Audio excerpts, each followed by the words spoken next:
صدیقی کی بردہ بروشی تک ہر بار جن کی تمناؤں کو ذاتی مفاد کی چکی میں پیسا گیا، پیروں تلے روندا گیا اور مغربی کاسالیسی کی بھیٹ چڑھایا گیا، وہ انصاف کہاں مانگے ذی وقار کہ حاکم و محکوم قاتل، حاکم و محکوم چور، یہاں پہ چھوٹا یا بڑا کیا، خادم و مخدوم چور،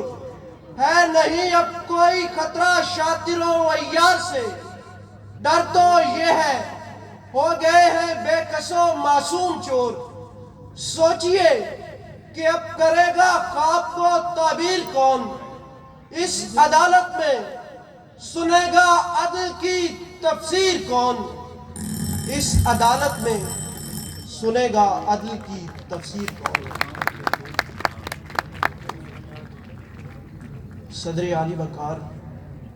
ہم جانتے ہیں کہ مایوسی کفر ہے اور ہمارے حوصلوں، ولولوں اور امنگوں کا خون کرنے کے بعد ہمارے آقاؤں کی زبانیں یہی ورد کرتی ہیں، مگر انہیں یہ خبر نہیں کہ ہم یہ بھی جانتے ہیں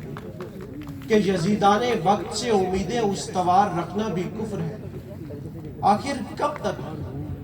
ہم اپنے شکموں کی آگ اپنی ہی بے بسی کے آنسوؤں سے بجھائیں؟ دستے دادار کی شعبدہ گری ہمیں کب تک الجھائے گی، اور 74 سال کی دغا بازیوں کے خنجر کب تک ہماری امنگوں کا خون کریں گے؟ ارے ہم تو وہ ہیں جن کے جری جوان بیٹے لہو رنگ لباس پہنے بھی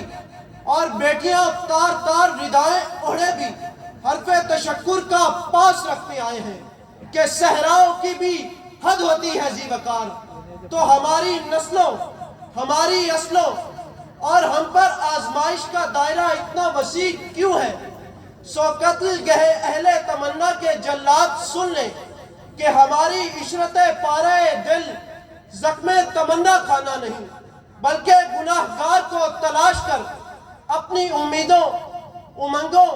اور تمناؤں کا خون بہا لینا ہے کہ سر اٹھے تو صحیح ظلم کے سامنے، تب ہی ظالم کا وقت حساب آئے گا، اور تب ہی غریبوں کے دربار میں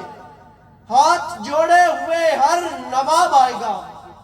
انقلاب آئے گا، انقلاب آئے گا۔ آپ سب کی باتوں کا بہت